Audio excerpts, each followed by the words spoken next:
Hola hermanos, saludos de paz. Me alegra saludarlos una vez más y bueno que dispongamos esta siguiente hora para estar trabajando juntos en este tema que hemos estado ya hace 9 sesiones compartiendo y que tiene que ver con la administración de la iglesia. Como saben, la semana pasada decidimos no dar la clase y bueno, este, sobre todo por el motivo de que algunos de nuestros hermanos, muchos de nuestros hermanos en Argentina, en Uruguay, estaban adoloridos y acompañando a la familia Meretz por el sensible fallecimiento de Lucas. Y bueno, en razón de eso decidimos no dar la clase, aunque ya estábamos listos para hacerlo, pero nos pareció un pequeño gesto de solidaridad y de apoyo a la familia Meretz. Y bueno, este, esa fue la razón por la cual la semana pasada no tuvimos la clase, pero bueno, me alegra saludarlos y verlos conectados, a los que ya están, mi hermana Clara Inés, y qué bueno que está ya con nosotros, y mi hermana Lina, Guillermo, Manuel de Argentina y Susana de Uruguay. Me alegra saludarlos y bueno, esperamos que los demás que faltan puedan alcanzarnos y también compartir juntos esta clase. Así es que vamos a iniciar como lo hacemos habitualmente, hermanos, haciendo una oración. Bueno, les aviso por las dudas, hoy estoy dando la clase desde el seminario de nuestra iglesia en México, en donde trabajo como maestro, y por ahí si llegan a escuchar un ruidito raro o algo, bueno, pido su consideración porque estoy en la sala de maestros y de repente puede ser que tengamos alguna interrupción, pero espero que no sea así. Vamos a orar juntos, hermanos. Amado Dios y buen Padre, te damos gracias por la oportunidad que nos das de estar nuevamente juntos, Señor, y disponiendo nuestras vidas, nuestra atención, nuestro tiempo para seguir capacitándonos. Bendice mucho a cada uno de mis hermanos que ya están conectados y que desde sus casas o desde el lugar donde nos acompañan están ya dispuestos a iniciar esta clase. Bendícelos a ellos, a mí también, y a los hermanos que aún faltan por conectarse también. Los ponemos en tus manos para que puedan unirse en esta clase que estamos ya avanzando, Señor, en este tema que iniciamos hace ya varias semanas. Padre, seguimos poniendo en tus manos a la familia Meretz por la pérdida irreparable y dolorosa de Lucas, y sabemos que están pasando por una situación complicada por todo lo que implica y lo que se viene en cuanto al proceso de duelo en el que ellos están. Rogamos por ellos para que sigas ayudándoles, Señor, y que ellos puedan eh, sentir tu compañía cada momento. Gracias por todo, gracias por escucharnos y bueno, de esta forma nos encomendamos a ti para este tema. En el nombre de Jesús, amén. Muy bien, hermanos, la clase de hoy, y bueno, quisiera también brevemente comentarles, eh, tomé la decisión de hacer algunas modificaciones en cuanto al, al contenido del plan original.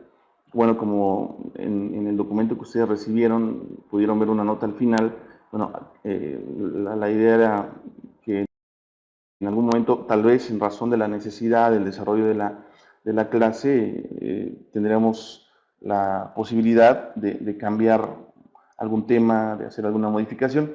Y bueno, precisamente yo consideré oportuno hacer algunos cambios en esas últimas clases, porque hay un tema que yo había puesto, pero solamente una sesión, y es el tema de la transformación de conflictos, ¿no? O como muchos le llaman, resolución de conflictos.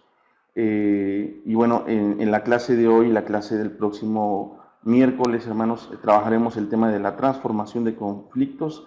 La clase de hoy abordaremos cuestiones básicas y la siguiente clase abordaremos una guía práctica para la transformación de los conflictos, que me parece un tema muy importante, hermanos. Es un tema que he estado explorando y trabajando acá en México. Es una materia que me ha sido asignada desde hace ya un par de tetramestres y la verdad es de que he notado que es un tema muy importante para el liderazgo, ¿no? Y para tomarlo en cuenta a la hora de atender situaciones inesperadas en nuestros proyectos de trabajo. Entonces, me pareció relevante hacerlo y bueno, también por algunas preguntas, algunos comentarios que se han hecho en algunas clases, decidí meter una clase más de este tema de la transformación de conflictos. Y bueno, en las últimas 2 clases, que serán la última semana de junio y la primera de julio, trabajaremos con el tema de organización de reuniones y eventos. Y bueno, ahí les voy a presentar algunas orientaciones muy prácticas, muy sencillas, pero me parece que muy útiles para que ustedes tengan elementos, ¿no?, para la organización de las reuniones y de eventos que se les asignen, a que ustedes tengan la responsabilidad de hacer como parte de su labor de liderazgo. ¿Sí, hermanos? Entonces, bueno, les comento eso. Las modificaciones al plan de clase ya están definidas, como les estoy comentando. Así es que, bueno, le voy a pedir a mi hermano médico que en cuanto sea posible, bueno, yo le voy a enviar el archivo y él nos haga favor de subirlo a la plataforma para que ustedes estén enterados de cuáles son las modificaciones y las tengan ahí de primera mano. ¿Sí, hermanos? Así es que la clase de hoy es la primera parte del tema transformación de conflictos y hoy vamos a abordar estos 5 aspectos del tema que trabajaremos hoy y la próxima semana. ¿Sí? Diferenciación entre lo que es un conflicto y lo que es un problema. A veces pensamos que son sinónimos, problema y conflicto, y vamos a ver que no son lo mismo. La definición de lo que es un conflicto propiamente, los elementos que componen un conflicto, las consecuencias de los conflictos y las soluciones bíblicas sencillas que hoy vamos a compartir. La próxima semana, la parte 2, trabajaremos una guía práctica para la transformación de conflictos basado en un material muy interesante y muy útil de un autor y un conferencista internacional llamado Juan Pablo Lederach, que precisamente ha ayudado a varios procesos de paz en distintos países del mundo que están en el proceso de resolver algún conflicto, como es el caso de Colombia recientemente, que ha estado participando activamente de esos acuerdos de paz, esas negociaciones a las que están llegando. Así es que bueno, eso será la próxima semana. En primer lugar, hermanos, vamos a responder esta pregunta, como ya adelantaba un poquito. ¿Es lo mismo un conflicto y un problema? Les decía que a veces creemos que son sinónimos, creemos que un conflicto y un problema son la misma cosa, ¿no? Pareciera ser que un problema es un conflicto o viceversa, pero en realidad hay que distinguirlos. Y lo primero que vamos a hacer es sencillamente definir lo que es un problema. ¿Qué es un problema? Un obstáculo es algo que se atraviesa e irrumpe la trayectoria hacia la meta, que es algo que incluso ya habíamos comentado brevemente en alguna clase anterior, ¿sí? Entonces, un problema es un obstáculo, sencillamente, algo que se interpone en la trayectoria hacia una meta, y este esquema que les pongo ya lo habíamos considerado y lo vuelvo a recordar para que entendamos, ¿no?, precisamente qué es un problema. Entonces, fíjense, sí, la gráfica que ustedes pueden ver en la pantalla eh, nos deja en claro, ¿no?, lo que ya habíamos comentado, que un problema es algo que nos mueve, esta línea recta, ¿no? Nosotros vamos en esta trayectoria, ¿verdad?, hacia este estado deseado, pero surge un problema, es decir, algún obstáculo que nos impide seguir esa línea recta. Eso es un problema, ¿no? Algo que nos impide llegar en línea recta al estado deseado y nos desvía. En este caso, la desviación es el presupuesto, ¿verdad? No tenemos lo suficiente para terminar la obra previamente planeada. Entonces, un problema es eso, un obstáculo, algo que nos saca de la ruta, ¿no? Puede ser un conflicto o no, como vamos a ver más adelante, ¿verdad? Pero hay que distinguirlo. Así es que, fíjense, los problemas se pueden resolver de formas menos complejas que los conflictos. De entrada, me parece importante decirles lo siguiente, ¿no? En cuanto a los problemas. Si bien la clase hoy habla vamos a hablar de conflictos, sobre todo me gustaría abordar esto brevemente. Los problemas, hermanos, se pueden resolver en estos pasos que también hemos mencionado brevemente en alguna clase anterior. Definir el problema, cuáles son las causas del problema, identificar alternativas de solución al problema, seleccionar alguna de las alternativas y definir el plan de acción. Eso ya lo hemos comentado. Eso es en cuanto al problema, hermanos. ¿Sí? Pero, fíjense, aquí está la diferencia. No es lo mismo un conflicto que un problema, porque un problema es, como ya decíamos, un obstáculo para llegar a la meta propuesta. Y se puede resolver el problema en un proceso muy sencillo. El conflicto es diferente. De entrada, ¿por qué? Porque el conflicto implica a dos partes, a dos personas o más. ¿Sí? Como se pueden dar cuenta ahí en la imagen, de manera muy sencilla, hay dos personas que están viendo el mismo número en el piso, pero desde su lugar uno ve un 6 y el otro ve un 9 y están en una discusión, ¿no? En cuanto a si es un 6 o un 9. Ambos están equivocados y ambos tienen la razón, pero esa confusión que les brinda la perspectiva desde la que están hace que se surja un problema, un conflicto, hace que surja un conflicto entre ellos dos. Entonces, ¿qué es un conflicto? Y fíjense qué diferencia hay entre conflicto y problema. Un conflicto, hermanos, es una situación de disputa o divergencia. ¿Ah? Es una situación de disputa o divergencia. Y para que haya eso, como ya mencionaba, tiene que haber dos o más partes. ¿Ah? Es una situación de disputa o divergencia en que hay una contraposición de intereses, necesidades y o valores en pugna entre dos o más partes. Entonces, ¿qué es un conflicto? Situación de disputa o divergencia en que hay una contraposición de intereses, necesidades y valores en pugna entre dos o más partes. En el conflicto ya estamos hablando de una situación interpersonal que tiene que ver con una persona, pero con otra más que hay en donde en ambas partes hay alguna oposición, alguna fricción, precisamente porque los intereses, las necesidades o los valores están en lucha, en pugna. ¿Sí? Ahora, espero que nos haya quedado claro que es un conflicto y la diferencia que hay entre un conflicto y un problema, porque ahora me gustaría brevemente definir los elementos clave del conflicto. ¿Sí? Ya hemos mencionado, y voy a volver atrás, que para la resolución de un problema se puede hacer un proceso como este, que yo había compartido y que les vuelvo a compartir. ¿Sí? No es tan complicado como el trabajar un conflicto, porque en un conflicto ya intervienen emociones, sentimientos, intereses en común, etcétera, como vamos a ver más adelante, de dos o más personas. Entonces ya no es tan sencillo como, ok, ahorita detecto cuál es el asunto, después busco alternativas de solución, después elijo un plan de acción y lo ejecuto. Suena muy bien, cuando es un problema eso es posible, cuando es un conflicto no es tan así, ¿no? Es algo mucho más dinámico y mucho más delicado, ¿no? De tratar, porque estamos hablando ya de personas, de seres humanos, en nuestro caso de hermanos de la fe, que obviamente deben de ser cuidados por nosotros. Entonces, los elementos clave del conflicto, hermanos, son los siguientes. Lo primero que hay que mencionar es de que en un conflicto hay que tomar en cuenta la cuestión en sí, es decir, cuál es el origen o el punto, mejor dicho, que ha originado el conflicto. ¿Cuál es la cuestión, ¿no? de un conflicto entre dos o más personas? No nos ponemos de acuerdo en cuanto a cuál es la prioridad de la iglesia. Incluso muchos de nuestros conflictos son teológicos, ¿no? O ideológicos en nuestra iglesia, ¿no?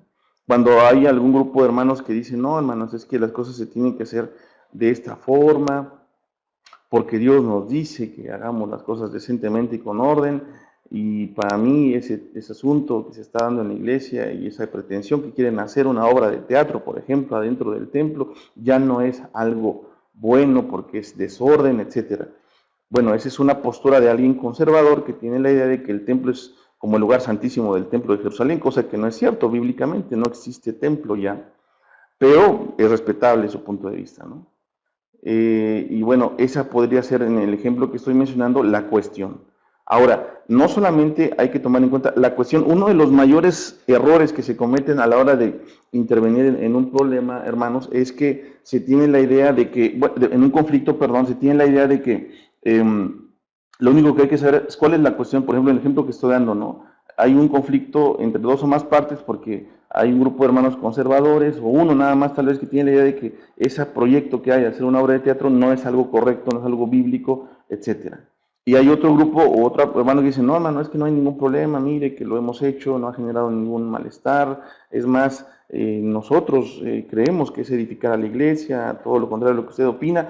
Ok, la cuestión es esa, ¿no? Que hay una intención de hacer una obra de teatro en el templo. Pero esa cuestión no es lo único que hay que observar. Hay que ir escarbando más al fondo. Por eso es que si se dan cuenta en la gráfica que está enfrente de ustedes, el proceso va de arriba hacia abajo, porque es como ir rascando en la tierra y ver las capas que hay abajo de la superficie. La cuestión es lo que podemos ver, es como la punta del iceberg que está en la parte de arriba sobre la superficie del agua, y esa es la parte que podemos ver con mayor rapidez sin ningún tipo de esfuerzo. Pero no nos podemos quedar solamente con la cuestión. ¿Por qué? Porque la cuestión incluso surge y es determinada por lo que viene abajo, ¿no? Es decir, por ejemplo, cada uno de los que intervienen en un conflicto tiene una posición, es decir, está posicionado en un lugar, como en la gráfica que veíamos al principio cuando explicaba lo que es un conflicto, ¿verdad? La posición en la que está el hombrecito de la derecha le hace ver que el número que está en el piso es un 9 o un 6, y el que está del otro lado, del lado contrario, la posición en la que se encuentra le hace ver en ese número a un 9. ¿Sí? Esa posición es muy importante tomarla en cuenta, porque desde la posición desde la que se ven las cosas, eso nos va a decir si lo que estamos viendo y la cuestión del problema no está siendo determinada sencillamente por el lugar en donde estamos ubicados.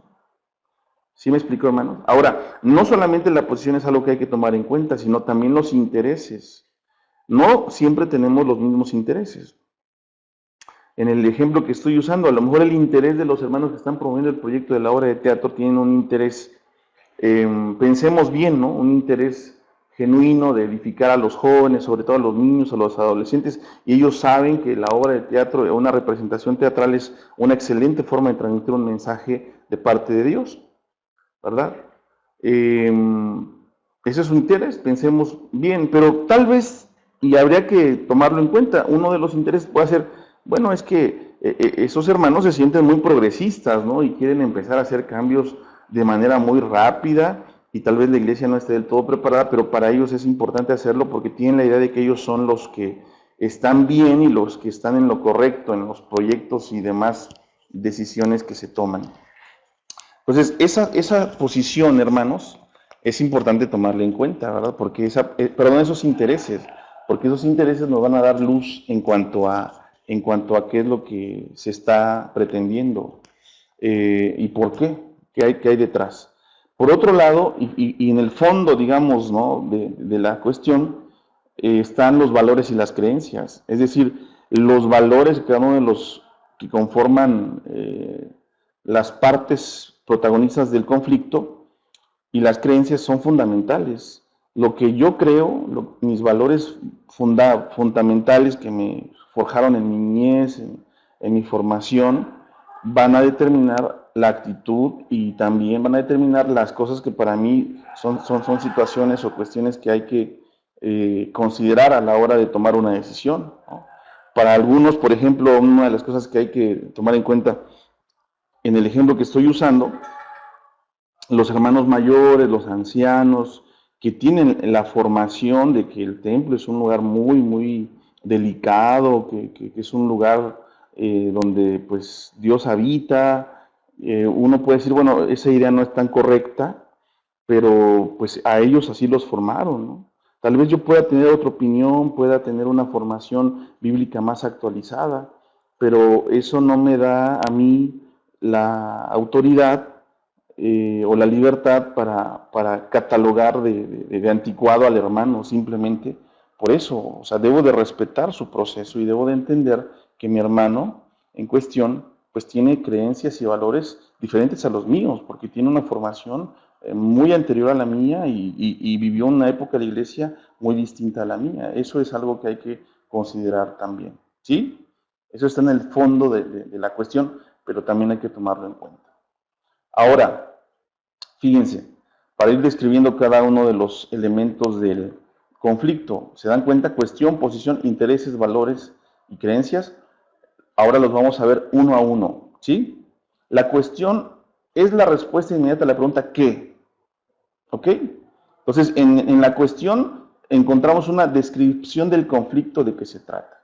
¿Sí? Cuando se pregunta qué, o sea, ¿qué es lo que está pasando? ¿Qué es el conflicto? Bueno, la respuesta a esa pregunta es la cuestión, es la descripción del conflicto de qué se trata. ¿Sí? Es la identificación del asunto en concreto, puntualmente. El problema es una obra de teatro que los hermanos quieren hacer en el templo y hay unos hermanos que no quieren. Esa es la cuestión, ¿ok? Bueno, esa es la identificación del asunto concreto. La posición, por el contrario, es la respuesta inmediata a la pregunta ¿qué quieres? Es decir, no solamente hay que tomar en cuenta el qué, el origen, no el origen, sino el asunto por el cual se deriva el conflicto, sino ahora también hay que preguntarnos qué quieres, es decir, cuál es tu posición en el conflicto. Si son dos o más partes, cuál es la posición que han asumido cada una de las partes. Corresponde, como dice en la pantalla, en color verde, corresponde al estado inicial de las personas ante el conflicto. ¿Sí? Es importante que el estado de las personas ante el conflicto nosotros lo podamos saber, ¿no? Por lo menos inicialmente. La posición de cada uno de los que están participando en el conflicto puede modificarse en el proceso, pero hay que saber el estado inicial. Y finalmente es lo que en principio reclama cada parte, ¿no? En el conflicto que estoy mencionando como un ejemplo, la parte que se opone al proyecto de la obra de teatro, ¿cuál es lo que reclama? ¿No? Pues que no se haga en el templo, que se haga en otro lado. Ah, ok. ¿Qué es lo que quiere, hermano? Que se haga en otro lado. ¿Qué es lo que quieren nosotros? Que se haga en el templo. ¿Ok? Esa es la, la respuesta al qué quieres. Después vienen los intereses. Y en los intereses es la respuesta inmediata a la pregunta ¿por qué? Ok, bueno, ya sé qué es el asunto del conflicto, ya sé para qué, ¿ah? Y ahora viene la pregunta ¿por qué? Perdón, ya sé el qué quieres, y ahora la pregunta es ¿por qué? Es decir, ¿qué hay detrás del que quieres? ¿Qué hay detrás de la posición que has asumido? Entonces, son los beneficios que se desea obtener, pueden ser necesidades. ¿Ah? Y si son necesidades, la respuesta es ¿para qué? Ok, entonces en el ejemplo que estoy usando de la obra de teatro, la respuesta al por qué, ¿verdad? Podría ser entonces, bueno, el por qué de los que están en contra de que esa obra de teatro se haga en el templo es porque es un lugar que hay que guardar respeto, no hay que reírnos adentro, no hay que alzar la voz, y si es una obra de teatro se va a hacer todo eso, ¿no? Esa es la respuesta al por qué, ¿sí? ¿Qué beneficios quieren obtener los hermanos que tienen esa postura contraria a ese proyecto? Los beneficios es que no se rompa el respeto, ¿no? Desde su comprensión a ese lugar tan especial.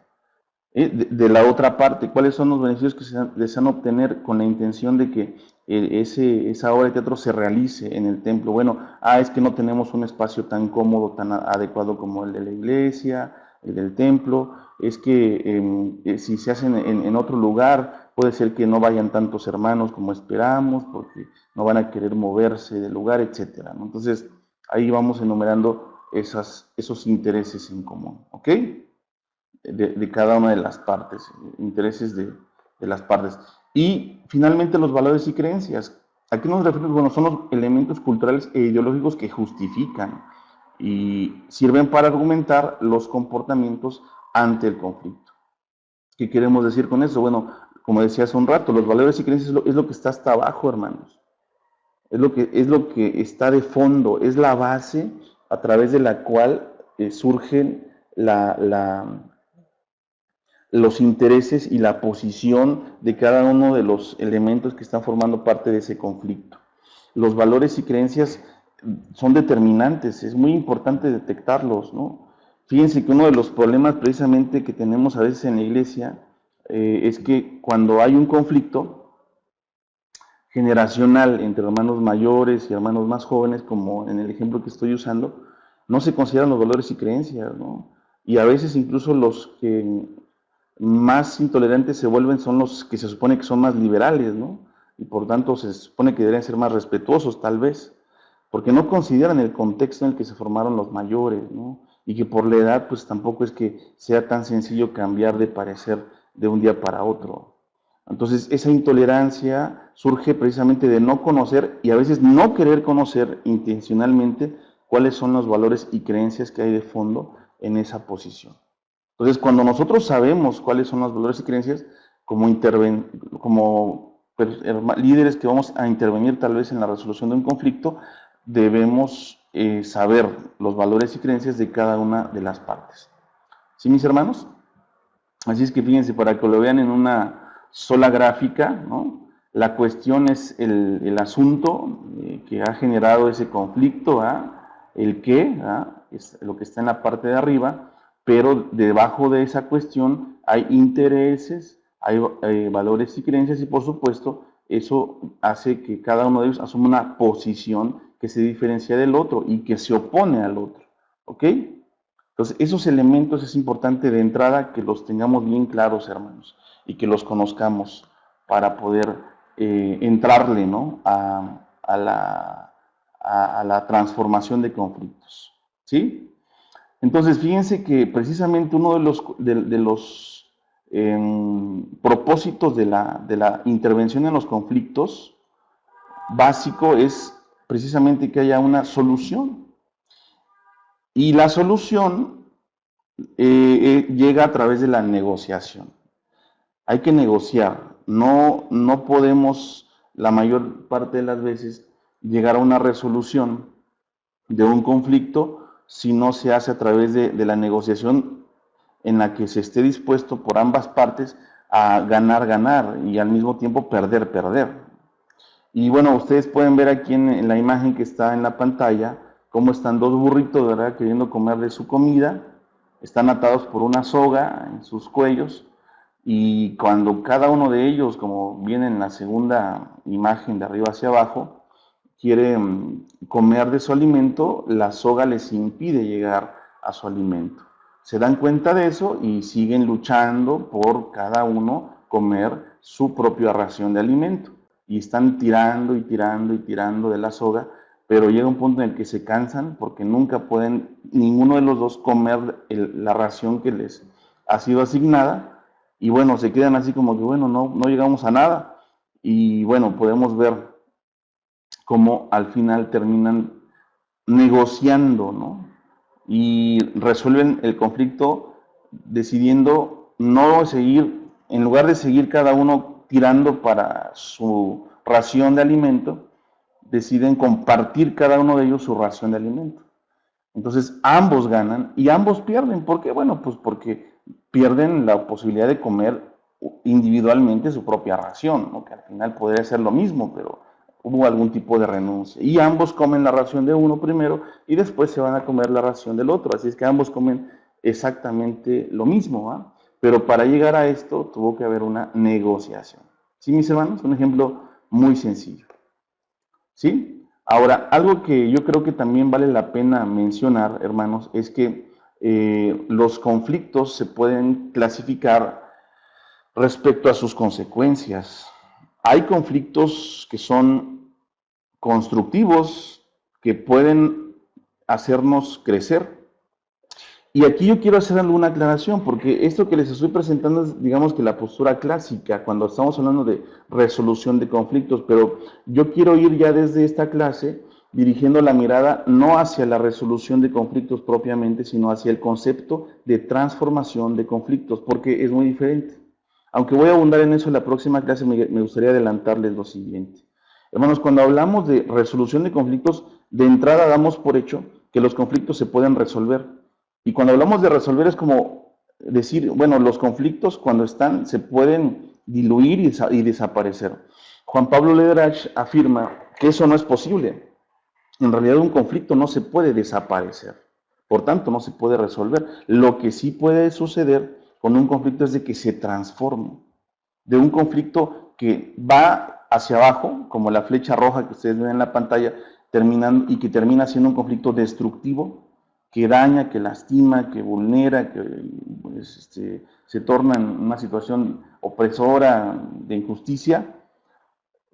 Cuando se hace una intervención con la intención de que ese conflicto no termine siendo eso, entonces el conflicto puede ser transformado. ¿Qué quiere decir que sea transformado? Bueno, que de ser una situación que probablemente iba a ser negativa para todas las partes y que iba a generar mucho resquemor, mucho recelo, mucha desconfianza, se ha transformado en algo del que se salgan cosas buenas, ¿sí? Del que se aprenda algo. Y vuelvo al ejemplo que estaba usando de la obra de teatro, ¿no? ¿Ya? Supongamos que ambas partes están así en su plan, así muy cerrado, los hermanos conservadores de que, hermanos, en el templo no se va a hacer porque es el lugar sagrado y hay que respetar. Y los otros hermanos más progresistas, más liberales, más jóvenes, promedios, pero lo que vamos a hacer no se sale de esos parámetros, adecuadamente, mejor dicho, puede terminar siendo un conflicto destructivo, en el que incluso una de las partes dice, bueno, si no quieren que se hagan así, háganlo ustedes, ahí se ven, yo les dejo ahí y me largo de acá. ¿No? O puede ser que termine diciendo, no, pues saben que hermanos, nosotros vamos a hacer igual la obra en el templo, les guste o no. Y al que le guste, bien, y el que no, váyase. Y terminan esa iglesia con hermanos distanciados del templo, distanciados de su congregación, porque no se atendió correctamente, no se trabajó correctamente el conflicto, sino que eso concluyó en el desánimo, por lo menos, sino es que el abandono de algunas de las partes que estaban formando parte del conflicto. Cuando se interviene en el conflicto con la intención de transformarlo, lo que se busca es que ambas partes crezcan, que ambas partes aprendan. No quiere decir que se va a hacer la voluntad de las dos partes involucradas. No es posible eso. Ambos tendrán algo que ceder, alguno más, otro menos, no sabemos, pero ambos tendrán que ceder para que el conflicto se destrabe y bendiga a todos. En el ejemplo que estamos usando, por ejemplo, ¿cuál podría ser una decisión sabia que se derive de una atención oportuna y adecuada del conflicto? Se me ocurre a mí, por ejemplo, ¿no? Que no, a ver, se me ocurre a mí, por ejemplo, que ambas partes llegan a la comprensión de que es imposible que ellos dialoguen y lleguen a un acuerdo sin conocerse mejor, sin saber cuáles son sus creencias y sus valores. Entonces deciden ambas partes, con la asesoría nuestra como líderes, de sentarse y tomar unos mates en Uruguay, en Argentina, o un café, ¿no?, colombiano, o aquí en México, y conocerse un poco más. Hermano, pero ¿usted por qué piensa eso de que el templo no se puede hacer nada más que cultos tradicionales?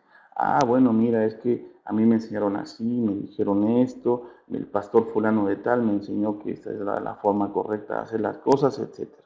Ah, mira, no, pues no sabía, qué interesante. No, pues mire, yo pienso diferente por esto y por esto. Y abrir un diálogo respetuoso, ¿no? En donde simplemente la idea sea conocerse un poco mejor. Y a lo mejor ese conocimiento lleva a la tolerancia, decir, ah, bueno, mira, fíjate, mi hermano, pues no estoy de acuerdo con él, pero pues tiene razones en pensar así. Entonces, yo creo que podemos entre los dos buscar una solución. Y entonces tal vez en esa negociación, en ese diálogo, digan, no, no, ¿sabe qué? Mire, hermano, el conservador, yo no estoy en contra de que se haga la obra, que se haga, yo quiero apoyar incluso. Pero lo que yo no quiero es que se haga en el templo. ¿Por qué no lo hacemos en el tinglado que está en el fondo? Invitamos a todos. ¿O por qué no rentamos en un saloncito que está enfrente? Mire, yo coopero, yo pongo 5,000 pesos, ¿no? Bueno, fíjese que no habíamos pensado en esa posibilidad, pero pues puede ser, ¿no? Pues entonces, si cuento con su apoyo, hermano, podríamos hacerlo. Fíjense, una decisión sabia, ¿no? Podría ser esa. Si el problema es hacerlo en el templo, pues hagámoslo en otro lado, hombre, ¿no? Si ese es el asunto y se puede, sin afectar demasiado el resultado esperado en el evento, pues busquemos una opción menos confrontativa, menos lastimosa para un sector de la iglesia. Entonces, ese conflicto, en lugar de ser un conflicto destructivo, se convierte en uno constructivo, es decir, en un conflicto transformador, que se transformó de una situación que pudo haber sido o pudo haber derivado en una división o en un enfriamiento, en un enojo prolongado de algunos de los involucrados, terminó siendo algo que acercó a los que estaban antes muy opuestos, el uno contra el otro, y no solamente los acercó, sino que les permitió este conflicto, fíjense, todo surgió a partir del conflicto, les permitió el conflicto entenderse mejor y respetarse mejor. ¿Se dan cuenta? Entonces, los conflictos no necesariamente son malos. Sin embargo, un elemento que lo vamos a mencionar más adelante, en la próxima clase, que hay que tomar en cuenta cuando hablamos de conflictos, hermanos, es de que si un conflicto es intervenido por la violencia, entonces ese conflicto es un conflicto mucho más complejo de transformar. Cuando no hay el elemento violencia en un conflicto, las cosas se pueden resolver con ayuda de Dios, por supuesto, se puede transformar ese conflicto sin mayores complicaciones. Pero cuando la violencia interviene, y cuando digo violencia puede ser no solamente física o armada, ¿no? Los conflictos en nuestra iglesia normalmente no incluyen violencia física, aunque tal vez haya habido algún caso vergonzoso, ¿no?, en el pasado, que Dios nos libre de que se vuelva a repetir. Pero sí hay conflictos, vivimos conflictos donde hay violencia verbal, ¿no?, donde hay insultos, faltas de respeto, ofensas, menosprecios, vituperios, ¿no?, chismerío santo, ¿no?, como le digo yo. Sí puede ser que en un conflicto nuestro hay esa clase de violencia verbal. El chisme es violencia, hermanos, ¿eh? El chisme es violencia verbal. Cuando yo digo una mentira de mi hermano con el que tengo un conflicto, cuando yo altero la verdad para hacerlo ver mal y que eso juega a mi favor, yo estoy violentándolo, porque estoy lastimando su testimonio, y eso es violentar a mi hermano, por ejemplo, ¿no? Entonces, ese tipo de violencia, hermanos, puede complicar muchísimo el conflicto. Un conflicto sin violencia es una chulada, ¿no? Se puede trabajar y se puede hacer mucho, y seguramente si se interviene a tiempo y se hace lo correcto, se puede sacar algo muy bueno de ese conflicto. Pero un conflicto intervenido por la violencia, hermanos, qué difícil es. Así es que cuando a ustedes les toque intervenir en un conflicto, tomen en cuenta esto. No esperen a que haya violencia. Y cuando vean que hay algún inicio, un resquicio de violencia, entonces párenlo. Si está en sus manos, paren esa violencia. Porque si no, se puede poner fea la cosa. ¿Sí? Estrategias para intervenir en los conflictos. Perdón, me adelanté sin querer, ¿no? Bueno, de entrada hay que tomar en cuenta lo siguiente, hermanos. Cuando hay un conflicto,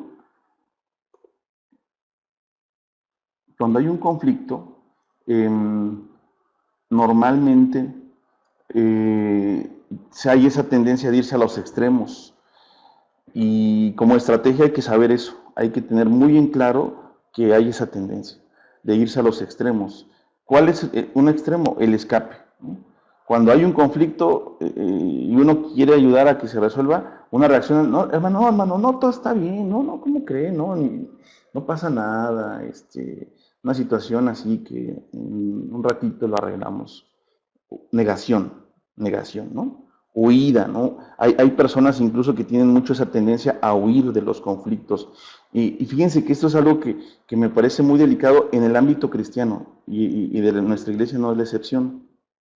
Porque incluso en el ámbito de nuestra iglesia hemos malinterpretado varios textos de la Biblia que usamos para decir que nosotros no nos metemos en problemas, y cuando alguien tiene una situación, nosotros no le respondemos de ninguna forma porque evitamos el conflicto porque es pecado, ¿no? Y esa es una muy mala actitud. Es una actitud de escape, hermano, de huida, de negación, y eso no le hace bien a nadie. Hay que reconocer, cuando hay un conflicto hay que reconocerlo. Hay que aceptar que hay una situación que atender, porque si no lo aceptas, no lo vas a atender, y como no lo vas a atender, el conflicto va a seguir ahí, ¿eh? Incluso cuando no se enfrenta, puede ser que el conflicto esté ahí latente y aparentemente no esté, porque no hay diálogo, no hay discusión, pero a ambas partes esa inconformidad, esa oposición en sus intereses, en la cuestión de la que se origina el conflicto, les está haciendo daño, les está carcomiendo por dentro, y eso puede incluso provocar que así todo muy tranquilo, muy en paz, muy amor y paz, esas dos personas terminen completamente distanciados y no se quieran volver a ver nunca más en su vida. O sea, no hay conflicto, ¿verdad? Pero no quiero volverlo a ver en mi vida. Ah, caray. No, pues qué bien, ¿no? Que no hay conflicto, ¿no? Claro que hay conflicto. Esa actitud que tienes de no quererlo ver en tu vida quiere decir que hay un conflicto y que no se ha resuelto, ¿no? ¿Me explico? Hay heridas, hay cosas que sanar. Y mientras no se enfrente adecuadamente, probablemente sigan así, sin sanar.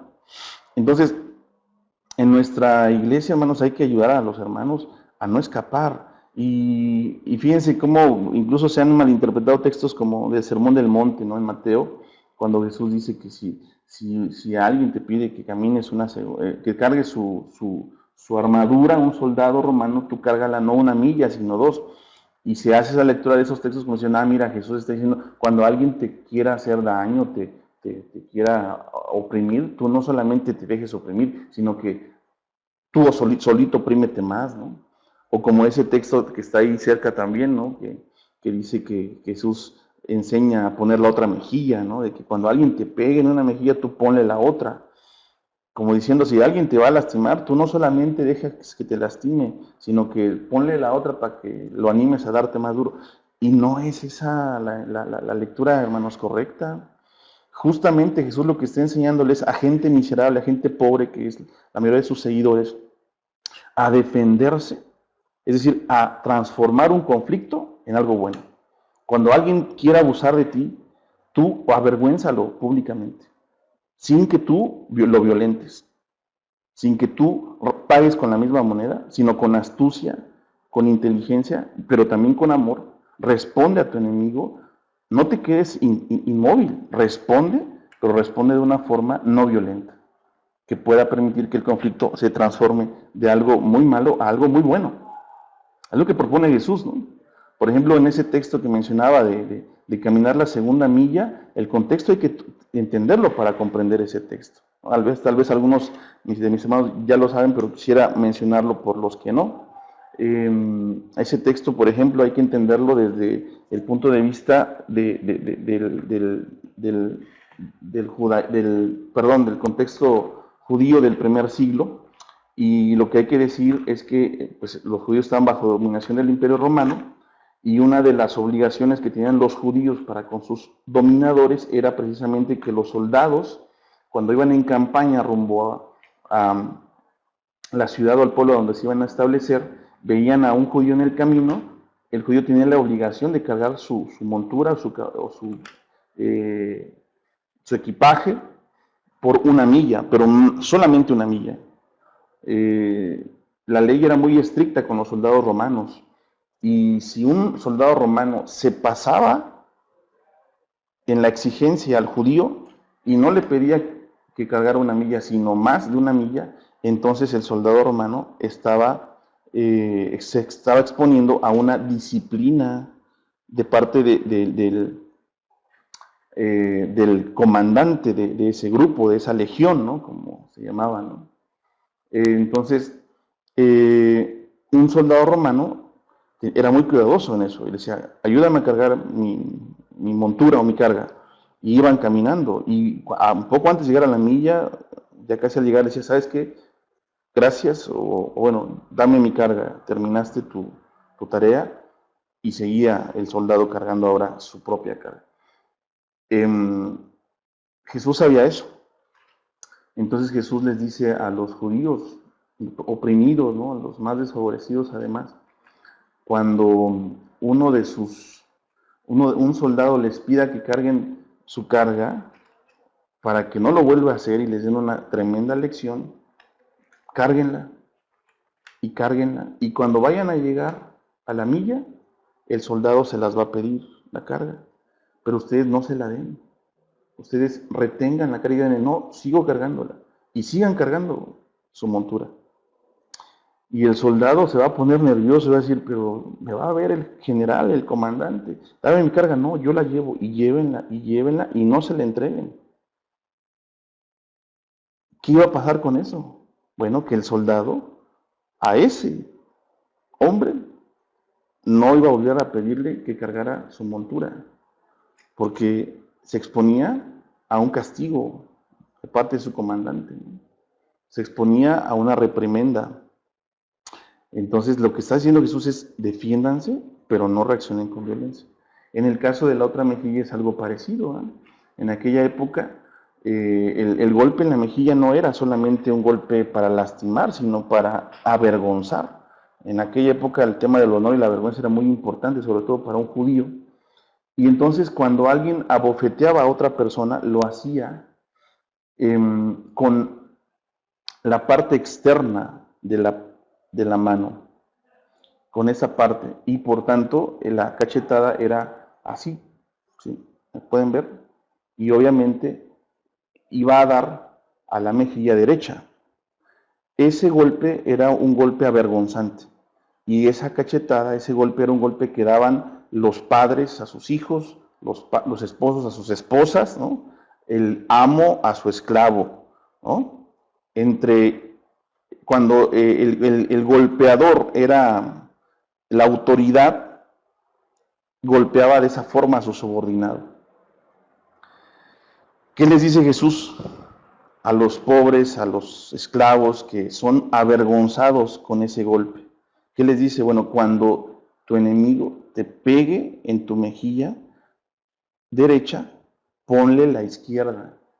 Entonces, si yo le quisiera pegar a una persona en la mejilla izquierda, pero él voltea su rostro, ¿qué tendría que hacer para pegarle en esa mejilla? Tendría que pegarle con la parte interna de la mano, con la palma de la mano, para poder pegarle, ¿verdad? En esa mejilla. Pero ¿qué pasa? Ese golpe con la parte interna de la mano, con la palma de la mano, solamente se daba entre iguales. Solamente se daba entre iguales. Un amo no podía pegarle con la parte interna de la mano a un esclavo. Un padre no le podía pegar con la parte interna de la mano a su hijo. Un esposo no le podía pegar con la parte interna de la mano a su esposa, porque eso era legitimarlo como un igual a él. Entonces, ¿qué les dice Jesús a sus seguidores que son mujeres, niños, esclavos, gente oprimida? Bueno, cuando alguien te pegue, tú no lo respondas con un golpe, pero voltea la mejilla y dile, bueno, pégame, pero pégame como a un igual a ti. ¿Y qué iba a pasar cuando el esclavo hace eso? Provocaría el desconcierto del enemigo, del amo en cuestión, de la persona que te está lastimando, que te está avergonzando, porque no es solamente lastimar físicamente, sino avergonzar. Le estás dejando en claro que contigo no puede hacerlo más. Lo desconciertas, y el desconcierto provoca que la reacción del enemigo que te lastima sea de decir, bueno, ¿y ahora qué hago? Nunca me había pasado esto. Lo dejo de hacer. Jesús les está enseñando a resolver conflictos, a transformar conflictos, mejor dicho, de negativos a positivos, ¿no? Pero no a huir, ¿se dan cuenta? No es huida como muchas veces leemos esos textos. El otro texto de la capa también es interesante que esté en ese mismo contexto, hermanos. Jesús le dice a los deudores, cuando tu cobrador vaya y te quiera cobrar, y te quiera quitarte la capa, que era lo que cubría a un miserable del frío, porque no tenía dónde vivir y dormía en la intemperie, no solamente le des la capa, también quítate toda tu ropa y quédate en cueros, ¿no? Quédate desnudo frente a él. Que vean la gente de la sociedad que tu acreedor al que le debes no solamente te está quitando el único artefacto que tienes para cubrirte del frío de la intemperie, sino que además te está avergonzando hasta lo sumo, quitándote toda tu ropa. Y si tú haces eso frente a él, vas a provocar vergüenza en él y no él en ti, que es la intención de quitarle a alguien su capa, que era ya la última posesión que le puedes quitar a un pobre miserable que te debe, ¿no? Y que desgraciadamente muchos acreedores hacían en aquel, bueno, como se hace ahora, ¿no? Nos quitan hasta el aliento, hermano, si se puede, ¿no? A veces, sobre todo a los pobres, a los menesterosos, se les quita hasta el derecho a vivir.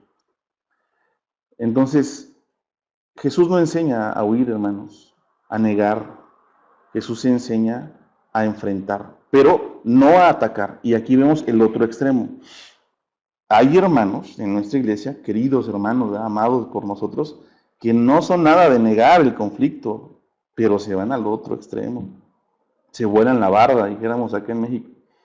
En lugar de escapar, hacen todo lo contrario y es atacar.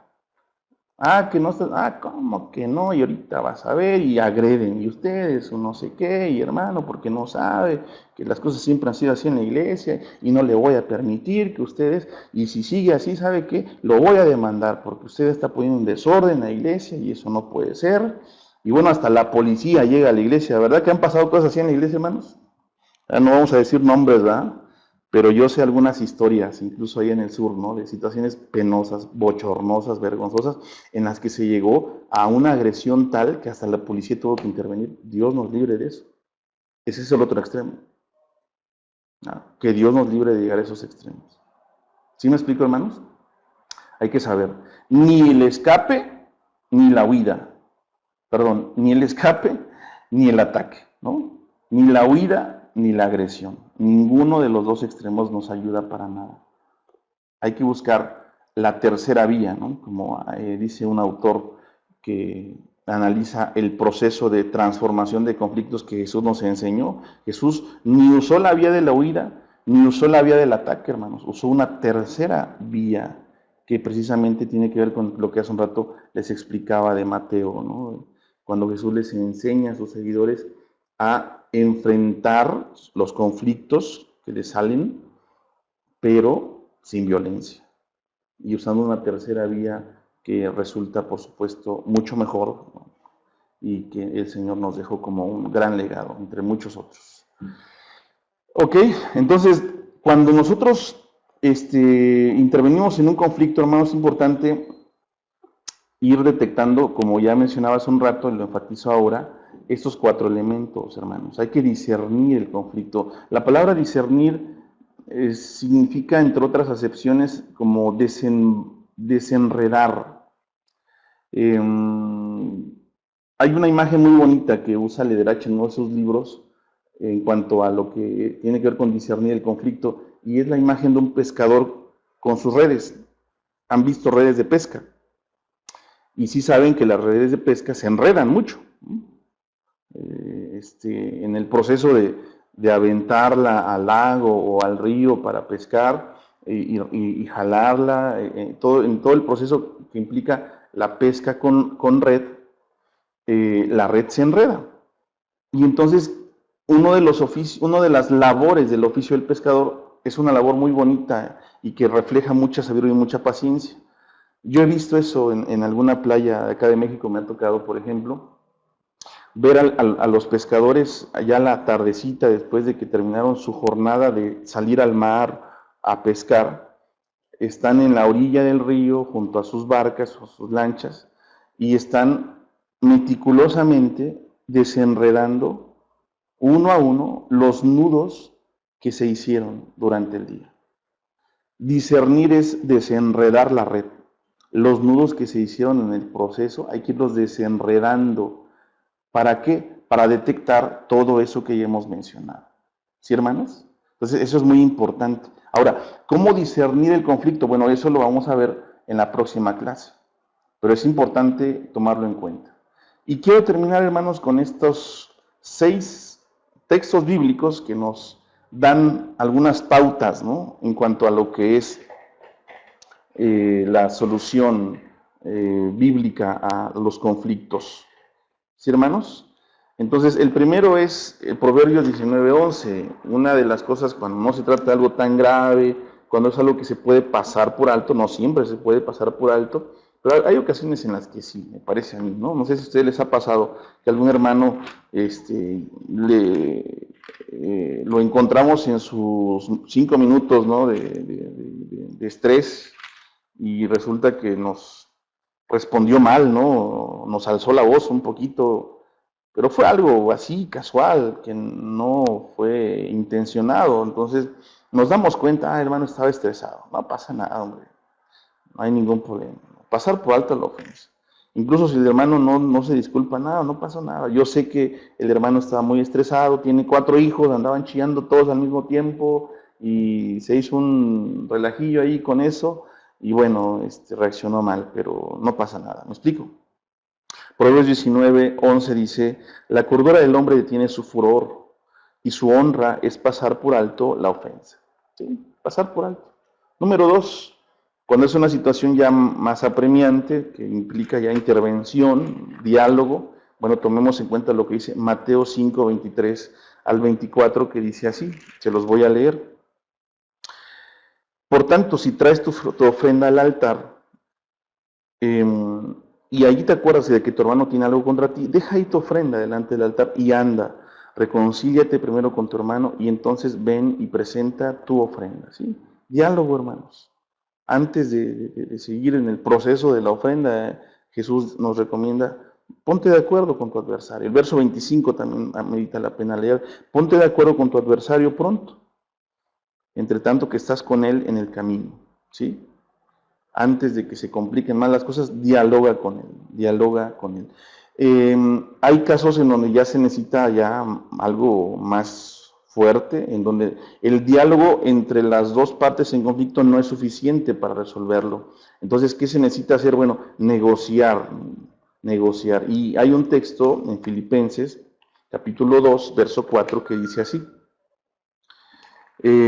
No mirando cada uno por lo suyo propio, sino cada cual también por lo de otros. ¿Se acuerdan de la imagen de los burritos? Bueno, pues es esto mismo, ¿eh?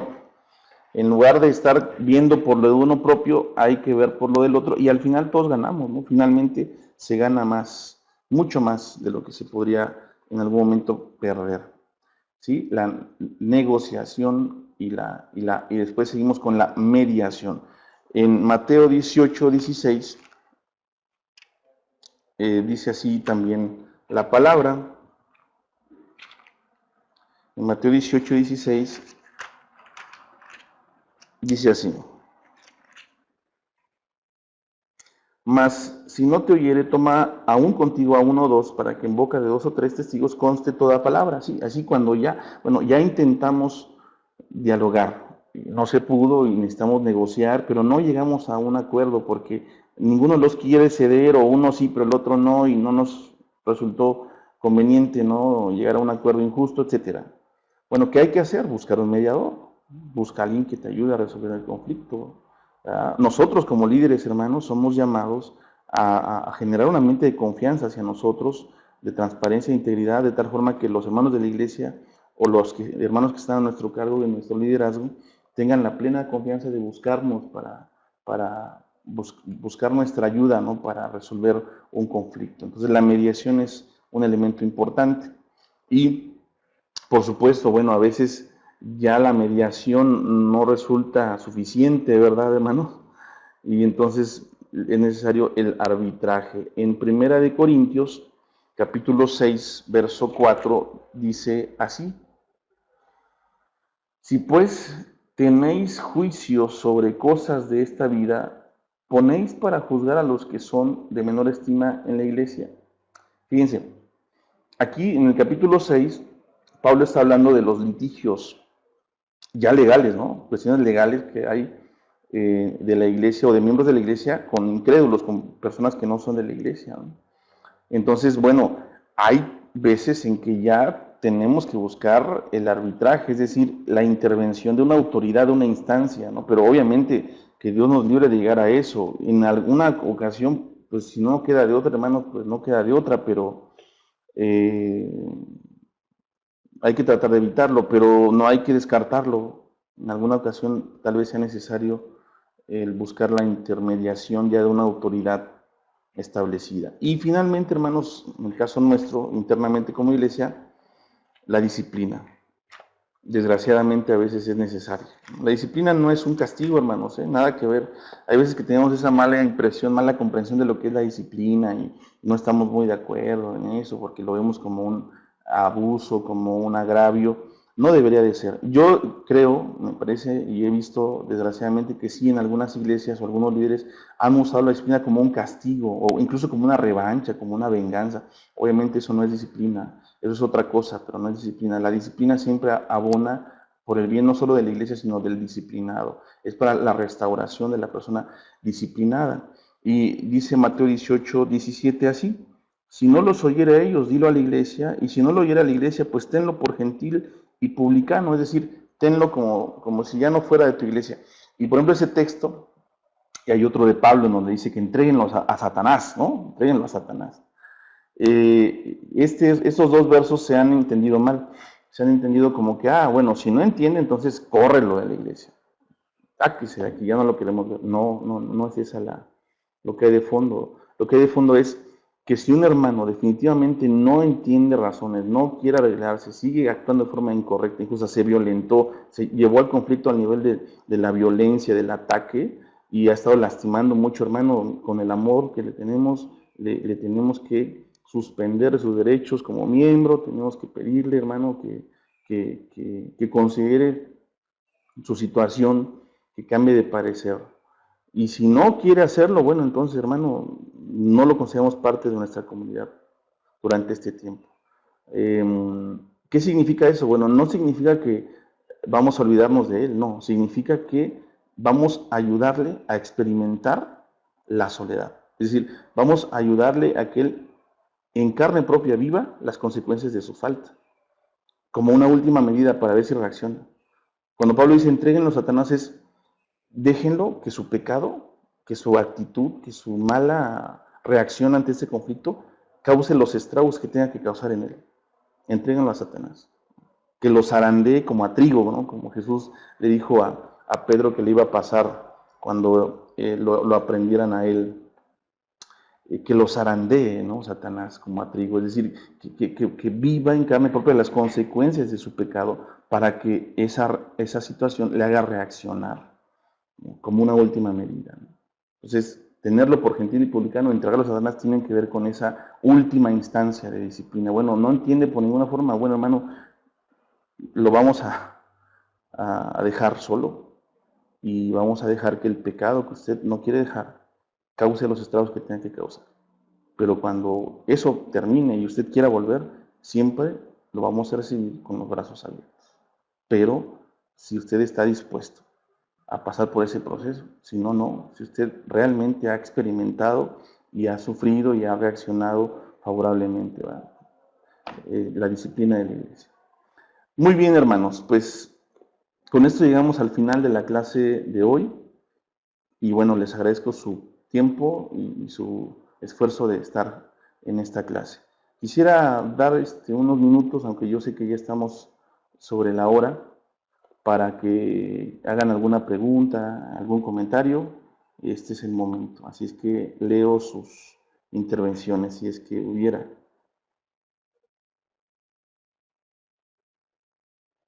En lo que alguien se anima a preguntar o a compartir algo, les adelanto, bueno, que la próxima semana les voy a brindar una guía práctica para intervenir en conflictos y transformarlos, ¿no? Entonces la idea es de que se vayan con una guía muy sencilla, pero que les puede servir de mucho para la hora de intervenir en conflictos, ¿sí?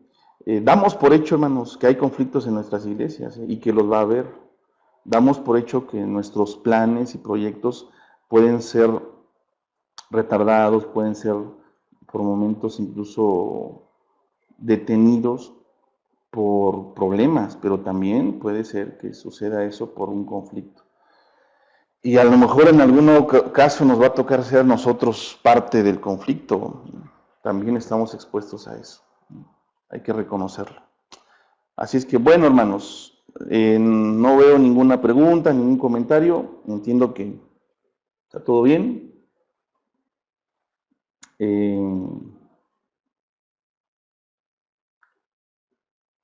Muy bien, gracias Daniel. Sí, son aspectos muy necesarios e importantes para la vida de la iglesia.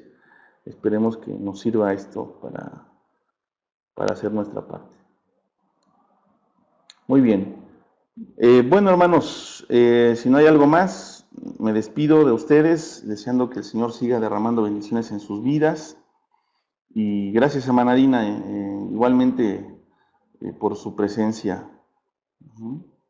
Así es, ninguna iglesia se salva de esto. Somos humanos, bien humanos, ¿ah? Es parte de la vida, es más. Los conflictos no son malos, hermanos, ¿eh?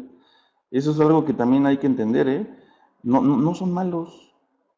Es más, como hemos dicho, pueden transformarse en algo muy bueno y para crecimiento. O sea, a veces uno le dice, no, los conflictos no son de cristianos.